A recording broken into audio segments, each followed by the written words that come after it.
নামাজ পড়েন না কেন? নামাজ পড়েন না কেন? কেন পড়েন? আমাকে বলেন যে আমরা এই কারণে পড়ি না। আজীব একটা কথা।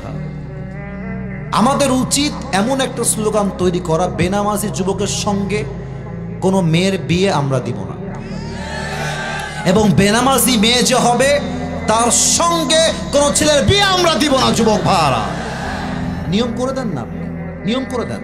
বাপ বলবে তুই আমার ছেলে, নামাজ পড়বি না, তোকে আমি ত্যায্য পুত্র করে দিব। আপনি ছেলে, আপনি নিজে কামাই, আমি নিজে কামাই করি, বহু বছর যাবত আমি নিজের খরচ নিজে, আমার সংসার আমি চালাই, সব টাকা আমি কামাই। অহংকার না, আমি আমার বাপের ছেলে, আমি মরদের বাচ্চা। আমি বাপকে বলবো বাপ্পা তুমি যদি নামাজ না পড়ো তোমাকে আমি বাপ বলে আর পরিচয় দিব না। এই মা তুমি আমার মা, তুমি যদি কাল থেকে বেপর্দা বাহিরে বের হও তোমাকে আমি মা বলে আর পরিচয় দিব না। এই বউ তুই আমার বউ, তুই আমার বাড়িতে থাকিস, তোর খাওয়ার পড়া কাপড় চোপড় পোশাক আশাক আই প্রোভাইড এভরিথিং, আমি সব তোকে দেই। তুই নামাজ পড়বি না, তুই বোরকা পড়বি না, তুই পর্দা করবি না, তোকে ভালো করে বোঝাবো, বুঝো জান, বোঝার চেষ্টা করো, বুঝবা না তোকে তালাক দিয়ে রেখে দেব। আমার কথা একটা, আমার আত্মীয় হোক, আমার রক্তের হোক, আমার বন্ধু হোক, আমার বউ হোক, আমার বাপ হোক, আমার মা হোক, নামাজ যে পড়বে না তার কোনো জায়গা আমার জীবনে হবে না। নামাজ নামাজ নামাজ।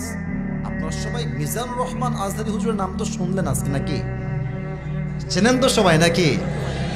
ওনার একজন নানা ছিলেন, আপনারা মুরব্বীরাও চিনবেন, স্যাররাও চিনবেন, নাম হচ্ছে গোলাম সারোয়ার সাইদি হুজুর। তোমরা দেখবা ইউটিউবে, দেখেছো সবাই, কেউ দেখা বাদ নাই। উনি একটা কথা প্রায় বলতেন, নামাজ নাই যার ঈমান নাই তার। নামাজ নাই যার মুসলমান হিসেবে পরিচয় দেওয়ার কোন অধিকার তার নাই। যুবক ভাড়া ঠিক কিনা বলো? বেনামাজির রূহ যখন কবজ হয়ে যাবে বাস নিথর লাশ দুনিয়ায় পড়ে থাকবে।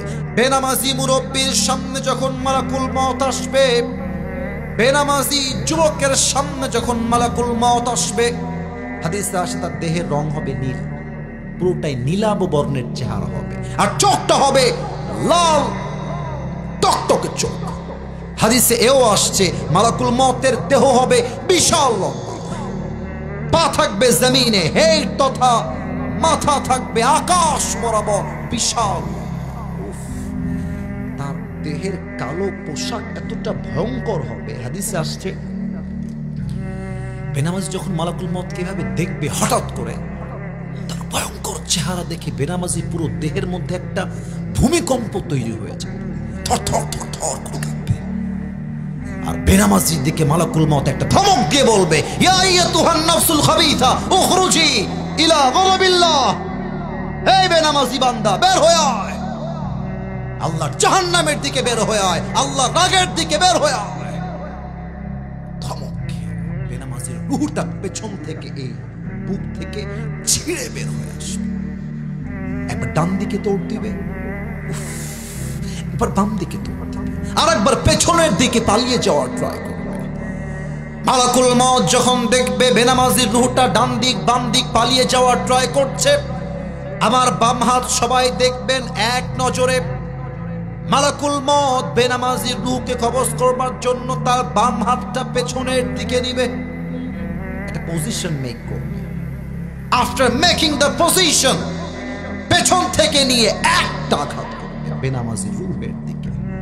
রূহটাকে যখন বুক থেকে ছিঁড়ে বের করবে, আল্লাহর হাবিব বলেছেন একটা জীবিত ছাগলকে যাবেহ না করে